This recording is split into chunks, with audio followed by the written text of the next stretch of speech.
Beyond Survival is the official podcast of Waymaker Institute. Our desire is to equip you as a follower of Jesus to thrive. Each episode reveals how the gospel impacts the entire human experience for the advancement of God's kingdom.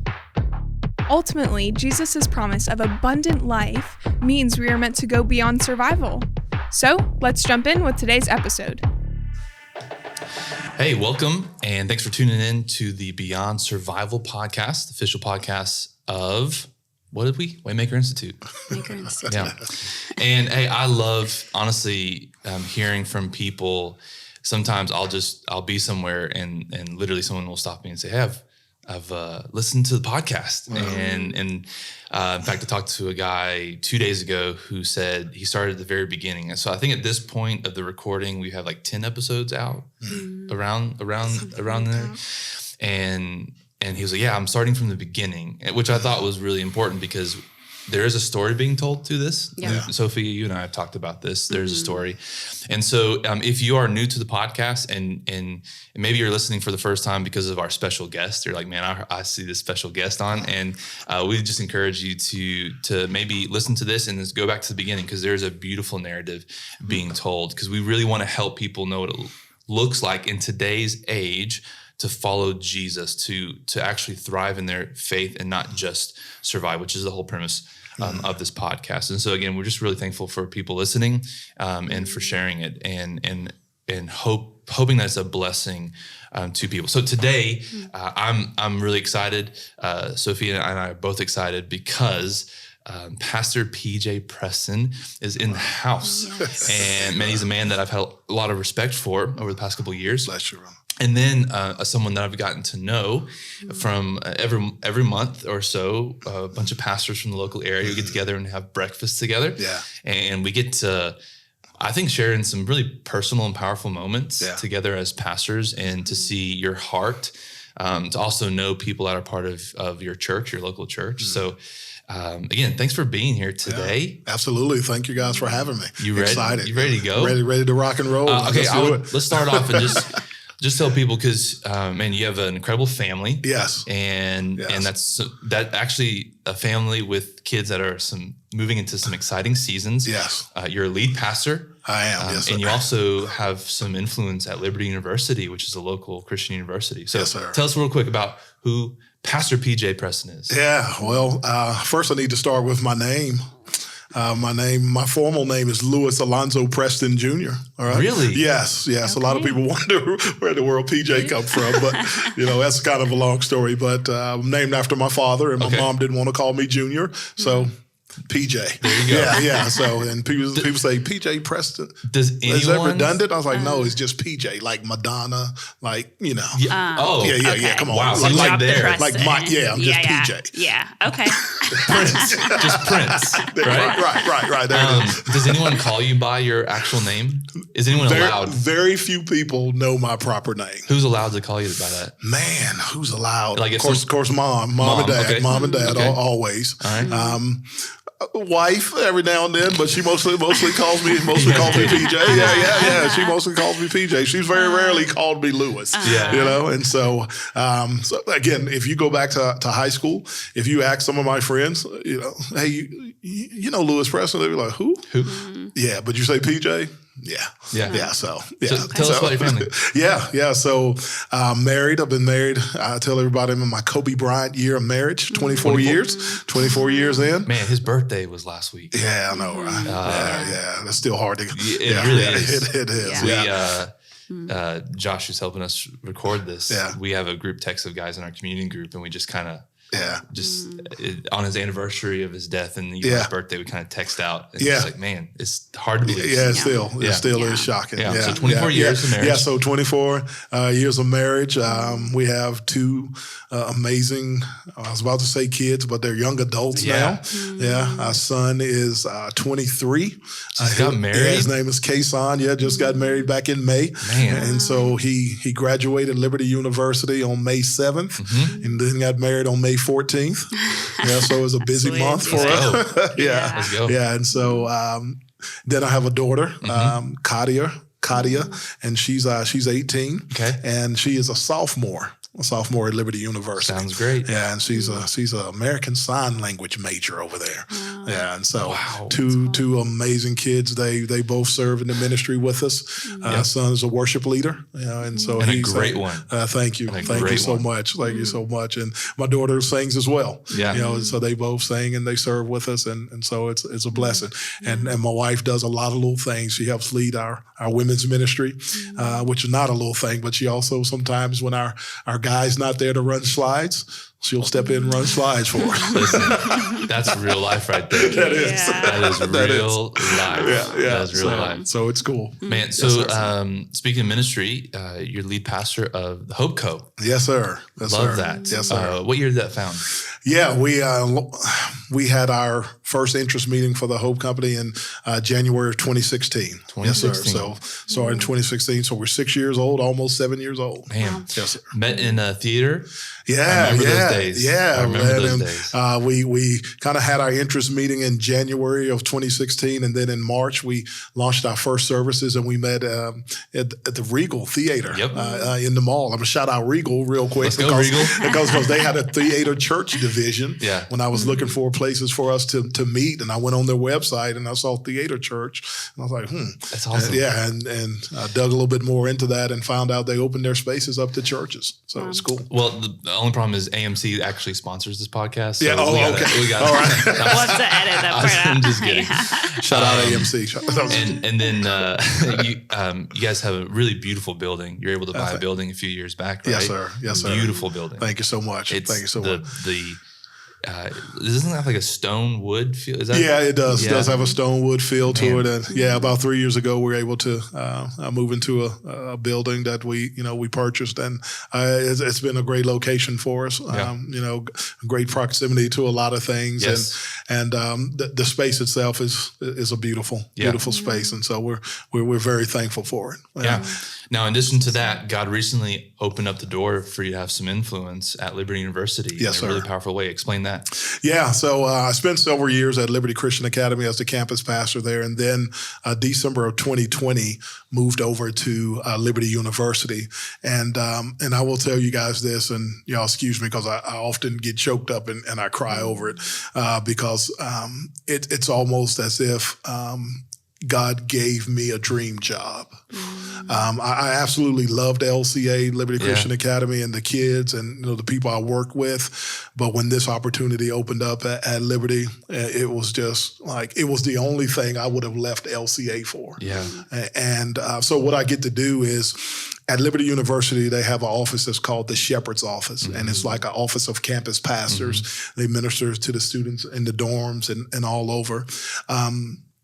My boss, I'm going to shout him out, Wes Franklin, had a vision of us ministering to athletes, to our sports teams. And so we started what's called the Athletic Shepherd Ministry. Yeah. And so going into this year, last year was our first year launching it. Going into this year, I'll have 20 Athletic Shepherds grad students who will almost be like team chaplains. Yeah. So they'll show up to practices, show up to games. They'll lead devotions, Bible studies, things of that nature. And, I get to oversee that and hang out with them. And it's been incredible. Every time it gets me emotional. Like, man, if there was one thing that I would love to do is to combine my passions for of course, Jesus and then sports, man. And then I get to go to practices and games, right? Like you can't beat that. Right, Division I sports, right?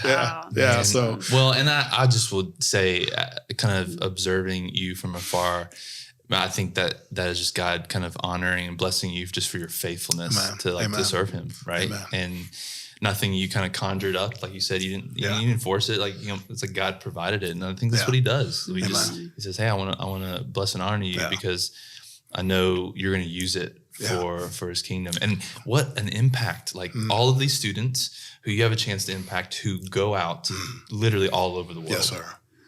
What a beautiful thing. Yeah, it's amazing. And you're actually going to make me cry. Sorry. Because you said that. And that's exactly the way I feel about it. Yeah. Because there was a time, and you mentioned Josh. Josh is in the room. There's a time where I coached, and because of family and ministry, I stepped away from sports. Which was hard. And very hard. Yeah. When it's a part of my life. It's what I know. Yeah. Right. And when I got this job, it was almost like God saying, come on. Gosh.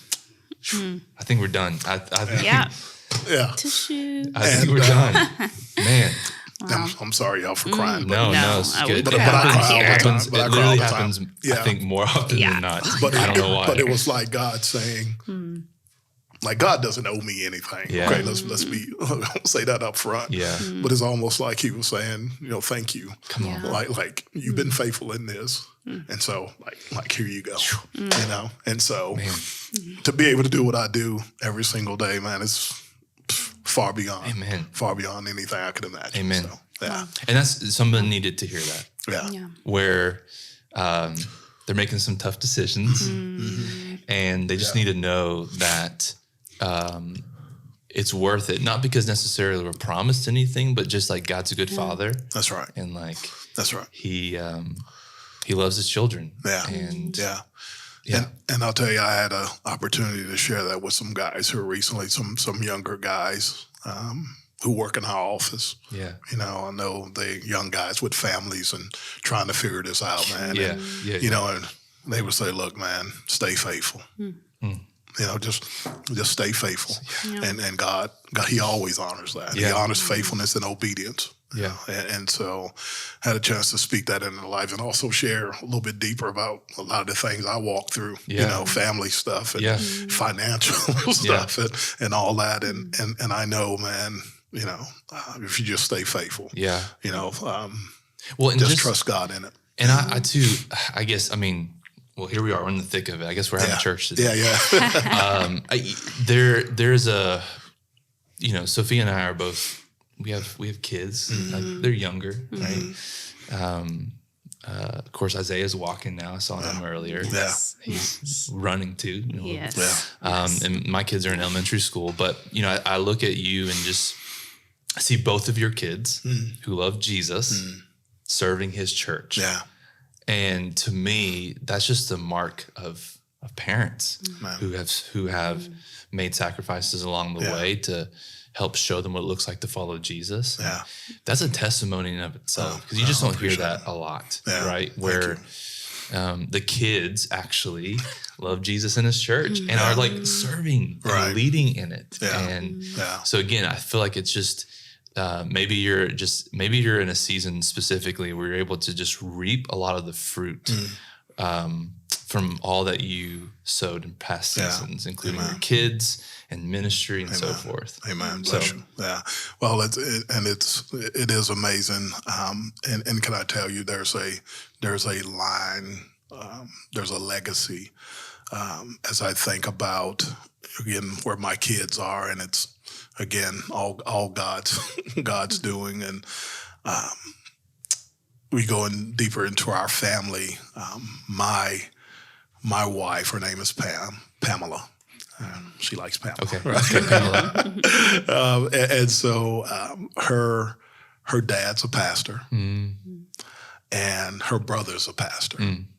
And so when we met, I actually was not saved when we met. Wow.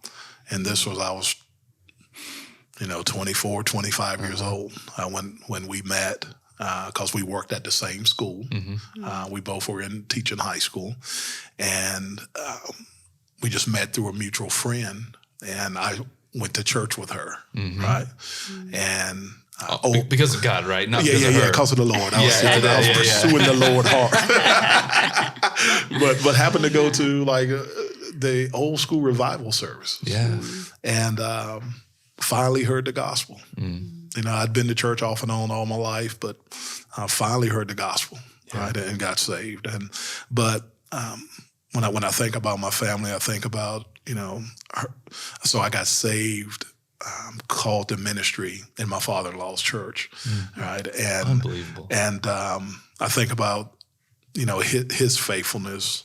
my mother-in-law's faithfulness. Yeah. Of course, my brother-in-law and his faithfulness. But then I think about my parents on my side.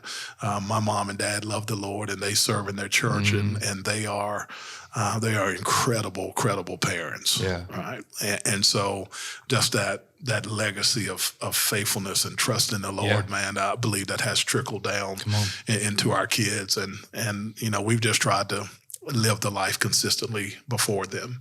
Yeah. And so they can't point out any discrepancies. Yeah. You're like, well, you're doing that at church, That's but right. at home you're doing something else. That's and, right. And hopefully, that they've picked that up and they're living that out. And so it's been cool to watch.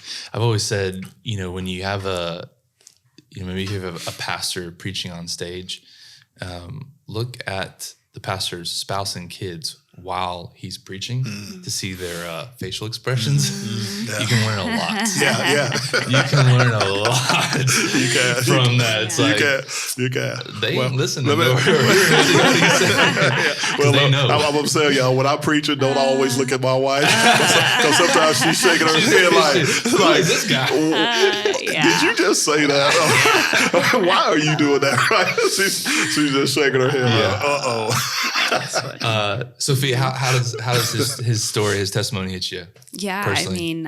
It's so impactful. Even I think I know we kind of fast forward, so hearing this part of how God has given you back something that you gave up to him a long time ago, I think is so beautiful and is encouraging to me as someone who is young and ministry, career, life. And I think will be encouraging to people to hear that it's okay to give things up for a season, and that God, he will be faithful to give back or do something even better than what we thought.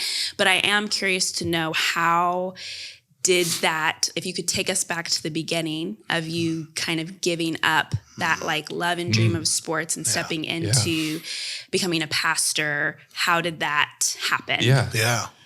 Well, great question. For me, I can even go back to, and let me say, and I mentioned it earlier, I didn't get saved until my mid-20s, but I can even go back to college. I was blessed. I played football at Virginia Tech, played linebacker there for a few years. And right out of college, I had an opportunity to work out for several NFL teams and actually went to camp with the San Francisco 49ers. And so I was at camp. I went to the rookie camp, then mini camp, and then started into preseason camp. Wow. And my heart wasn't in it. Really? And I walked away from it. Wow. And that was even before Jesus. Yeah. So it's almost like God had just a... Looking back on it now, I believe that's when it started. And so I still have the paper to this day that they send me in the mail, and it, it's release papers from the team, and it just said, walked away. Yeah. And so, that's a big, walked away from that, went back to Martinsville, Virginia, where I'm from, was, this is when I started working at my old high school and helping coach and things like that. And then, you kind of have that what if, what. And so the next football season, I went to Canada. And so I was on the roster for the Toronto Argonauts. Yes, I'm familiar with that. Yeah, and I was there for a week. Okay. And I was like, this is not it. This is not what I want to do. Wow. And so went back home again, and then again eventually met my wife, and we eventually got married, and I was doing some coaching, teaching and coaching and all that, and we had my son. Again, my son's 23 now. And, missing some time with him, that kind of pulled at my heart. But then kind of all in this same time, I felt a call to ministry. And And so I preached my first message back in December of '99, right? And so I felt this call to ministry. And then a few years later, I was ordained as a youth pastor. I served as a youth pastor at Crystal Hill Baptist Church in Halifax, Virginia, where my father-in-law is the pastor still. Really? Still, yeah. And so, and with that, to be honest with y'all, that there were a lot of things that, I felt the Lord kind of pulling me away from coaching and sports because of the time. And, I'm really big on family, and I felt like I was missing time with the family. But then there were some sanctification things that needed to happen in my life as well. I'm a competitor, right? And I felt like I was at times destroying my testimony. Wow. Because I would get so fired up, in game time situations and things of that nature. And eventually, I had to step away from it. And so, so that kind of led to me stepping away from coaching or even playing sports for a while. Wow. That's so cool. Wow. How did you go from, or what was it like for you emotionally, mentally, to go from coaching teams and kind of being in this environment where maybe not everybody knows Jesus, just doing your own thing, to then going into a ministry environment, especially in Virginia, and just kind of being in that Bible Belt area? How was that change for you? Yeah. For me, weirdly enough, if I could say, it was a lot of the same, as far as coaching and then pastoring. There's a lot of things, a lot of similarities in that. Coaching, of course, you're speaking to people, you're trying to encourage people, and then pastoring the same thing. You're trying to encourage people, with the Word of God to keep pressing on, to hang in there, and things of that nature. So there were a lot of similarities between the two. Is it easier to coach athletes or pastor Christians? Be honest. Are we talking old athletes or today's athletes? You answer however you want to. I would weigh about the same. I know it might be the easy way out of it. That may be the easy way out of it. But can I jump to this though? Yeah. Pastoring people during a pandemic, much harder. Come on. Much harder than coaching young athletes. Amen to that. Amen to that. Cool. Hey, so you mentioned Halifax. Yes, sir. So can you explain how the Pizza Hut in Halifax has such a great big box that you would get so angry that you would have to hide in your car for 30 minutes? Hey, look. What is it? I mean, is it something special about this? Look. You got me shook on that one. Look. Pizza Hut is different down there, right? You got to explain. But can I shout out another a Halifax staple? Okay, yeah, go for it. Dennis Brothers Pizza. Okay, down Dennis there. Brothers. Okay, it's different, man. They like put the cheese on top of the toppings, right? On top of the toppings. And it's greasy. It is so good, right? and Dennis Brothers, they shut down every summer for about a month because they return, they go home to Italy. You're kidding? Yeah. Wow. So they just shut down for a month. That's how much money they're making because the pizza is so good and greasy. Wow. I'm thinking about a slice right now.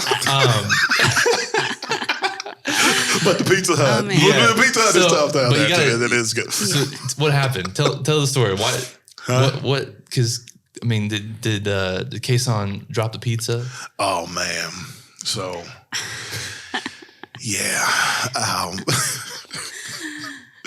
we were going. We had a big box. If you're familiar with the big box, it's the pizza and the breadsticks and all that other stuff in there. And we were going into the house, man, and he tries to open the door but hold the pizza. So he's doing this move where he's trying to grip the pizza, and I saw it coming. Pizza hit the ground, man. Devastated. What'd you do? Because I'm a food man, right? Devastated, right? I went crazy, right? I went crazy. Like, what in the world are you doing? Like, I lost it, right? And so I had to go sit in the car for a little while and calm myself down, right? That was early on. I still don't get. Nowadays, I don't get as fired up about food, but sanctification. It'll still hurt my heart. That's right. But he came back with some money, didn't he? Came back. To go buy another one. Yeah, came back and got it fixed up. He made it right. That was the only thing he could do. That's the only thing he could do. That's amazing. Oh, man. Wow. You pulled out an old one on me right there. Sorry. Yeah. I love it. I did a little bit of research. Come on. Yeah. So you have this exposure to both, a church community, right? A body of believers. You also have this exposure to college, right? Which it's a Christian college, but there's still students there, right, from all walks of life. What do you think is the hardest challenge of following Jesus today? Like in 2022, why is it difficult to really follow Jesus? Distractions. Okay. So many distractions nowadays. Of course, I came up in a different time where we didn't have cell phones. We didn't have. Come on, I'm dating myself. We didn't have internet, right? And I just think, even for me living in this context, it's distractions. Yeah. There's so many different distractions. Again, electronic devices. We have access to news 24/7, which me personally, I don't think that's healthy for us. I don't think we were made to consume all the stuff that we're consuming on a regular basis. All right? And for me, I'm personally convicted about that. And so I just think the toughest thing is distraction. We have friends in our ear. Right, we have people who don't like us, in our ear or on our social media. And so there's distraction all over the place. People who don't agree with what we believe in, and telling us we're wrong for believing in what we're believing in and challenging us. And so I just think the biggest thing is distraction. Yeah. So then, knowing that, how do you, as a spiritual leader, personally, and then as a leader, help lead your people knowing that fact? Yeah. What do we do about that? I mean, because I understand the irony is that we're on a podcast that someone's probably listening to on their phone. As they're driving or whatever. So and in that, let me be clear that I do believe our electronic devices can be healthy for us, right? If used in a healthy way. All right. And so this podcast is healthy for people to listen to. It's good, hopefully, good, godly, biblical, sure. It's founded in biblical truth, And so, the biggest thing I believe that I try to do is get away and be still. You hear it a lot again, Psalm 46:10, be still and know that I'm God. And a lot of times we don't practice that though. And so for me, it's early in the morning. Okay. It's early in the morning. I'm an early riser. And so that's the time where I can get along with God. I love the early morning because nobody's stirring around. Very little things are happening outside. You can hear the birds chirping and all that stuff. And it's a great time to spend alone with God and to do my best to set my heart and my mind on Him. Yeah. And so that's one of the things that I try to share with the people at our church as well. We have these things, we call it rhythm of life, the way we do life with each other. And one of our rhythms is Sabbath, is rest. And so one of our habits is when there's a fifth Sunday in the month, we don't do church. I encourage them to rest.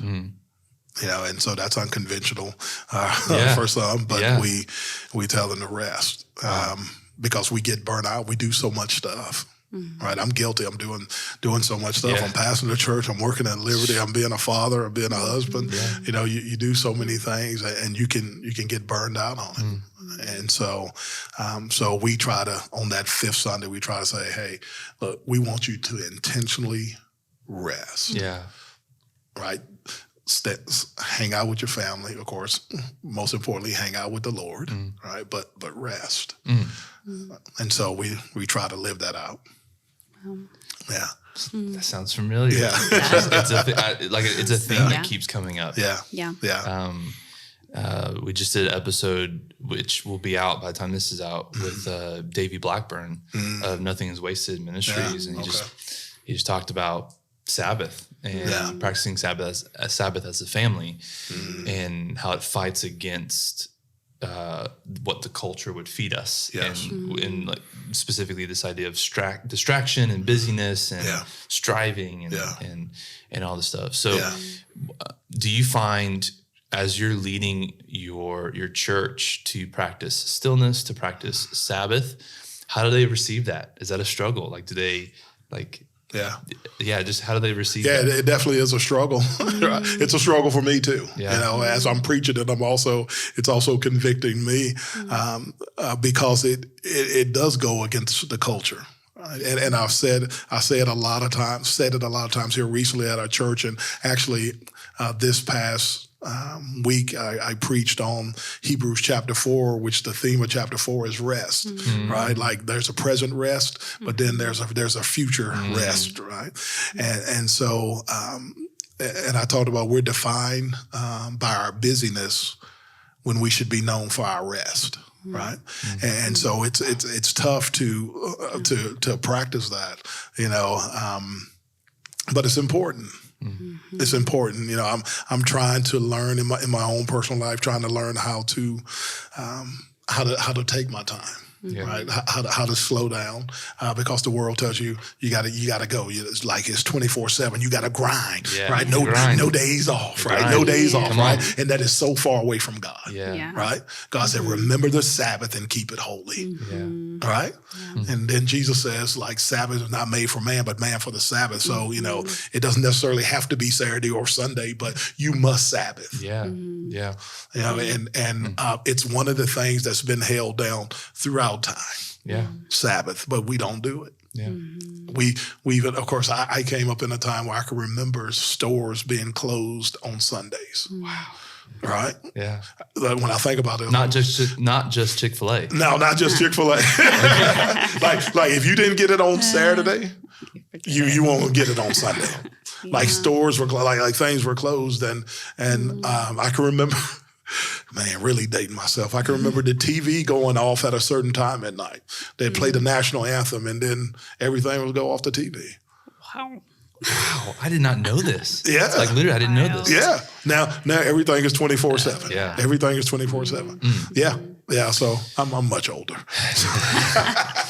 So usually we've had different guests talk about different like spiritual disciplines and rhythms, as you mentioned. In fact, we had a whole series of spiritual rhythms, which is pretty cool. Yeah. One of the things we did when we would have guests is we would have them talk about what it looked like practically for them. Not so that people would copy it, but so that people could. Sometimes people just need to like see it, almost like just tell me how this looks. What does it look like? What do you do? So if you could even get down to some of the more specifics on how you practice Sabbath or how you practice like early morning stillness. What does it look like? What do you experience? That kind of stuff, just to help people have a more tangible or tactile perspective. Yeah. For me, without going into a whole lot of details about this, it starts in the shower. Oh yeah, like seeking the Lord and praying, and then once I'm all settled and I'm able to get down to in our home I have a specific place where I like to go, I like to go and sit. Yeah. I am also I like to journal. I like to write. And so I keep a journal with me. What does that do for you?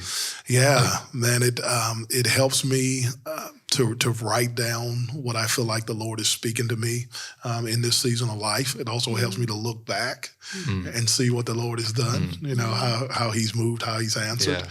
And so, and it's one of my ways of communicating with the Father. Wow. And so that, and then, of course, I like to pray a psalm during the morning. You know, something that I've picked up on here recently, and so as I'm reading through the Psalms, I'll try to pray through the Psalm as well, and then of course my typical, you know, I may have a section of Scripture that I'm already studying, and so I'll look at that as well and make notes as well, and so and then throughout the day I try to live with it throughout the day. It's like, you know, how does this play out in my life?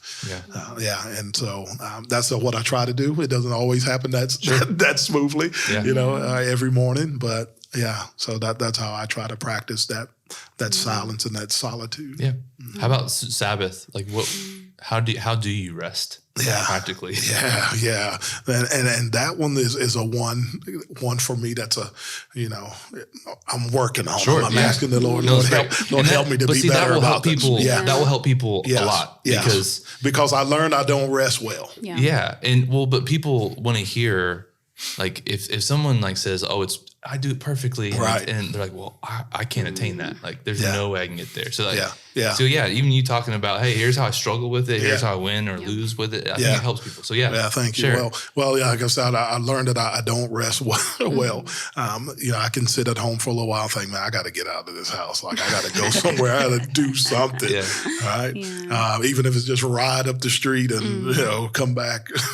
And so I don't do it well. But I've tried to, especially going into the weekend, a Friday evening or something into Saturday, I do try to intentionally get away from some things, turn the phone off, or just put the phone in another room or something like that. And so I do try to make sure I'm spending time and paying attention to my family. Amen. Right? So like you're present. Right? You're present. Not when they ask me a question like, "Huh, what'd you say?" Like, you know, that I actually hear them ask the question. That was a little too close to home. I do it often. That's why I can say it. I do it often. And so you know, I try to do some of those things. Also, with that, for me, Sabbath, I love sports, right? And so, you know, some people might say, well, that's Sabbath really, but, you know, going to a sporting event, you know, for me, it's rest for me. Yeah. And, you know, some people think, well, you're just doing something else. But for me, when I go, it's like, man, this is good, you know, and so it is restful for me. So those are a few things, that I try to do. I'm with you. Yeah. Hey, if I give you my wife's phone number, could you text or just share that with her? Let Brad go to the game. Hey, PJ said. This is Sabbath. What you got, Sophia? Oh, man. What would you say, and I don't know if consequence is a strong word, but what happens to the follower of Jesus that doesn't make Sabbath or silence and solitude a priority? I know you mentioned burnout, but what do you think that looks like in the life of a believer? What does burnout look like? Yeah. You know, I think the consequence of not practicing, you know, Sabbath or silence and solitude is a frantic, chaotic life. You know, and and I need y'all to hear this the right way. It's funny that now that I am trying to intentionally practice it, even when I move, I try to intentionally move slower because I may be going somewhere else with this, but I am a time guy by nature, like my internal clock, and like I hate to be late. Right? And so I'm almost to a fault where I have to tell myself, PJ, slow down. Like, it's okay. And I put time, like restraints or define certain things in time and when it doesn't need to be, if that makes sense to you, right? Like, if you tell me work is 8, I'm 7:15, 7:30. Hey, right? come on. Yeah. And then if I'm not there at 7:30, I get like, when it's like, hold on, PJ, it's 8. Right? Yeah. You know, and so, you know, so I'm just weird like that, you know, and so I went off on a tangent. And so, that's great. And so, I think it leads to a frantic and a chaotic life. And so the fact that I'm intentional about it now, I recognize it in people. And so when I'm around people who are like, you're like, it's like, oh, I have to step away, or I have to say, look, calm down. It's going to be okay. Yeah. Right. I'm able to be a peace in the room. I'm able to bring, you know, maybe a calmness and say, okay, look, it's going to be okay. Yeah. Right. We'll figure this out. You know, and so, a person who doesn't practice that, I think everything is like, we got to do it, get it done, and you're kind of all over the place instead of being settled and really trusting that God is going to work things out. Yeah, it's really good. Yeah, that's good. Yeah, I even think about, I mean, that's convicting because I have a very similar personality, but unfortunately, like when you look at Jesus, there's so many times where, like, his disciples would like, come on, like we got to go to the next place. Yeah, like we're, you know, and Jesus is like, well, hold up, like he did not care. There's things here going on, right, that I got to be present for, right? Yeah. Like the children, right? Like, no, don't send them away. Like I'm here, you know, or hey, no, like who touched me, right? Yeah, they're on a mission trying to go somewhere and get somewhere, and Jesus is like being present. Yeah, you know? And absolutely. Well, he's the guy that we follow. So. That's right. And I was just reading in John chapter 6 with a group of people yesterday, and when Jesus feeds the 5,000, right? Oh, yeah. There's 5,000 men, not include women and children, who's coming to him, and some of his disciples like, send them away, like send them away, and Jesus was like, no, it's like, have them sit down. Right? We're going to feed them. Yeah. Right. And they're all frantic, like, where are we going to get food from? Yeah. You know, and so just the way Jesus operated, he operated so differently than everybody else. Yeah. Right. He wasn't in a hurry. He's like, no, he's like, it's okay. Yeah. You know, we're going to take care of them. We're going to serve them. We're going to love on them right now. Yeah. Yeah. It's good. Well, so I think if we kind of heading towards the end, I do want to ask you probably what is a pretty like raw and I don't know, a question, but when you look at kind of the state of the church, right, holistically, like, do you have a lot of hope? Yeah, like specifically, which is really cool because I'm in the Hope Company, right? Hope Co. Yes. But honestly, as you look at the scope of the church, do you see a lot of hope? Yeah, absolutely. Absolutely. And being blessed to kind of be in the environment that I'm in at Liberty University, where a lot of believers come and are a part of that. And even with, you know, some of the things, you know, the past couple of years has been in the headlines at Liberty. You know, I had people ask me about that and about my kids being there. Yeah. And I was able to tell them, you just don't know. Okay. I know what you're seeing. Yeah. But man, when you get around these kids at a campus community or a worship night, and you see these kids go after God, excuse me, let me say kids, these young people. Yeah. You see these young people worshiping God, and some of them I meet, and their spiritual maturity at their age, it blows me away. Because I think, man, at your age, at 18 or 19, I had that thought all the time. Bruh, I was, I wasn't trying to learn all of that. We'll have, you know, at the Institute, well, you know, the students stay the same age each year. I keep getting older, right? But sometimes they'll talk about where they're at, or they'll be down on themselves, or like, be like, I'm not as mature. And I'm like, if you knew where I was at your age, Amen. You are so far Amen. Beyond, which I think is the whole that should be the case. Yeah. Right. Like that's the part of discipling and saying, here's the things I've learned. I'm just going to pour out so that you are able to learn earlier and more. Amen. Right. And you keep passing that down. But I'm with you. I see in them specifically a lot of hope. Yeah. And so I'm very hopeful for, again, as I see that generation rising up. And even currently, even with what we lived through the pandemic, a lot of churches were affected by that one way or another. But even, to see people, just cling to Jesus and cling to the hope of Jesus in the midst of that. It's very encouraging, for the church. And again, even speaking from, even deeper as a pastor, especially when you're going through a pandemic, unlike anything we've ever been through.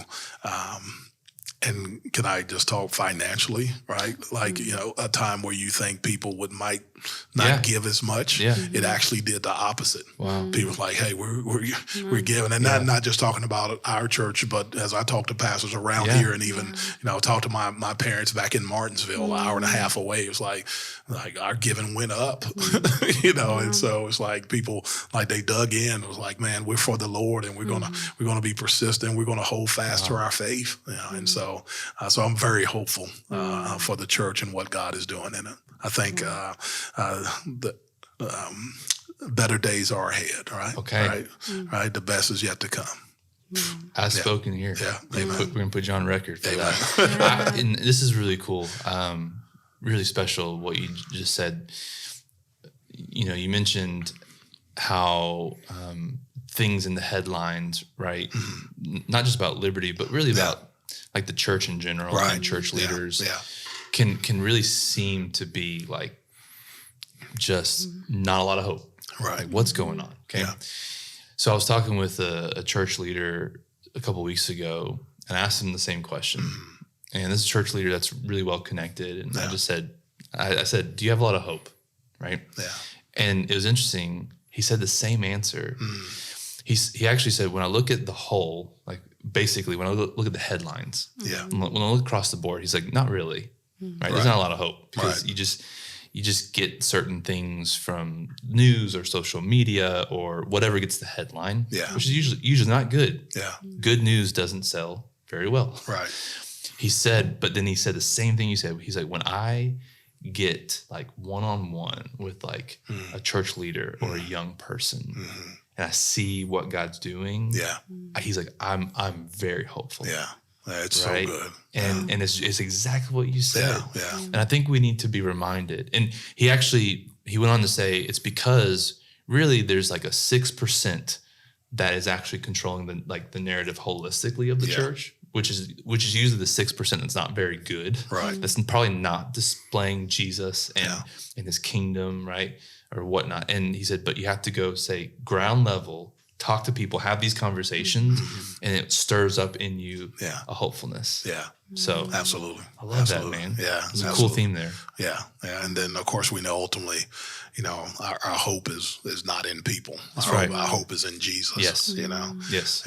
And so Romans 15:13, like we pray that the God of all hope will fill you with joy and peace. And that's what he'll do, right? He's the God of hope. Yes. Yeah. And so if we just keep our eyes on him, man. Again, like I said, great days are ahead for the church, man. That's so good. Yeah, we're gonna see God do great and powerful things. Good word. And when our hope is in Jesus, and then Jesus says, like, my church will always be. Yeah. And not even the gates of hell will be able to rise against it. Like that we anchor ourselves to that. Amen. Not to people. Yeah. And that helps us. Yes, sir. So final word, Sophia. Final word. So good. And I am grateful for your testimony of faithfulness, of just being willing in a culture that does not teach us to give up what we want, but being willing to lay that down and stay faithful and trust, even if at that time you didn't know, okay, I'm going to trust God with this, but trusting God with it. And then years later, seeing the fruit is just, it's incredibly encouraging to my generation, even the generation behind me that is being discipled to move very quickly, to see things like it should have happened yesterday. And like you mentioned earlier, all of these distractions that truly do fuel a sense of hopelessness for the future of the church. I believe those things. But setting all of that aside to just trust, to take God at his word. It's so simple, but yet it's hard. It's hard. It's really hard. So thank you just for your faithfulness. Thank you so much. I believe that this next season for you and the athletic shepherding, oh my gosh, it's just... we're going to see a great harvest. So I'm excited for that. It means a lot. Well, and I'll say you mentioned this, and because we do want it right now. We live in a generation of want it. My pastor, father-in-law, mentor, in the ministry, he used to say to me, Preston, the wheels of ministry turn slow. Ooh, come on. Sheesh. Ooh. I didn't get it at the time. I get it now. Right? Wow. You just, just stay in there, right? Just stay faithful, right? It turns slow, and you might not see it right now, right? But you'll see it, right? Right? And can I even just say, and even if we don't see it, if I don't see it, the generation behind me will see it. Bro, that is incredible perspective. Good word from your father-in-law. Amen. So just two things real quick. Before this, I prayed this, but really, really thankful for your partnership in ministry, right? Meaning I appreciate it. We're on the same team. Amen. And I just have loved knowing that there are just, other men who are fighting the good fight and are really trying to bring more of heaven on earth wherever they go, no matter where they go. So I really appreciate that. Amen. Second thing, purely selfish. I love golf and soccer. So if there's any way... Come on. There's any way that I can help you out. Come on. Use my maybe some spiritual leadership plus my knowledge of those sports. I'm just saying, I'm here to help. Come on. We got to set up a day where I can come for you guys. If you want to come too, tell Pastor y'all gonna take off. Have a day. Come see me. I can take you around to the different facilities and all that stuff. And cool. And so well, we can hang out. You're the man. Thanks for being on. I really appreciate it. Thank you guys so much for having us. It's a blessing to be here. Okay. Appreciate you.